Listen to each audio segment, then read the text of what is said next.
তো ঠিক আছে চুরি মনে করো বেশি করলো চুরি অল্প করলো চুরি ঠিক আছে না এর হয়েছে বড় চুর তুই ছোট চুর বুঝছো না আমি চিন্তা করে দেখছি তোর বাপ দাদার একটা নাম সুনাম আছে ঠিক আছে আইবালির পুত তুই যদি পাত্তর চুরি করো চুরি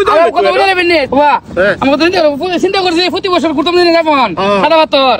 অনেক এবারে গিয়ে দিয়ে কোনো পাত্র নাই ওই যে যারা পাত্র ব্যবসা করে এরা সব পাত্র উঠে আমি যে আর কোনো খাই দেব না শীত হিসেবে নিকে না ঠিক আছে কামাল করতেছে তুই নি ফিরত দিয়া যারা ট্যাক্স চুরি করছে এরা যে ভাবি তুই একাই নেই ভাবি বেলা মেলে ভাবি ওই ফেরত দিয়ে তো ভাড়া দিয়ে দিছি নি ফেরত দিবার লাগে ভাড়া দিছে ভাড়া দিছে তো ভাগ্য বলা রে হ্যাঁ আমি তো কোন যাব না দিকে রওনা দিতেছি আপনি আমরা কুপো করেন না হ্যাঁ আপনি কুপো করেন আপনি দিলেন আরে আবার এই ফাত্তরে বেজাল এটা আলগাইতে তো মনে করো এটা 10 কিছু জোরে বইটা কত না 12 দিন আপনি 12 তো বিষয় না ঠিক আছে এটা কেমনে কি করি বলেন বাবা হ্যাঁ আপনি বাঁচাছেন আপনি কোনো মানুষ না আপনি কোনো মানুষ না আপনি ফেরেশতা বাবা এটা কোনো কথা কইলে আপনি ফেরেশতা বাবা ও আল্লাহ রে ফেরেশতা কইছ বাবা আমার বাঁচাছেন বাবা যাই তাহলে বাবা আচ্ছা ঠিক আছে যা আসসালামু আলাইকুম ওয়া আলাইকুম সালাম বলো দের করে বলো রে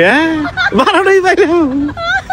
ফাত্তর সেই ডিমান্ডে হ্যাঁ 12 পাইছি ফাত্তরও বেশুন বাড়ি বাবা ফাত্তর মনে একটা কোটি দেওয়ার মাল হইলে মানছে এ তো চুরি করতো যা খিলে লঞ্চ মস লইয়া ঠিক আছে নৌকা মোকা দেয়া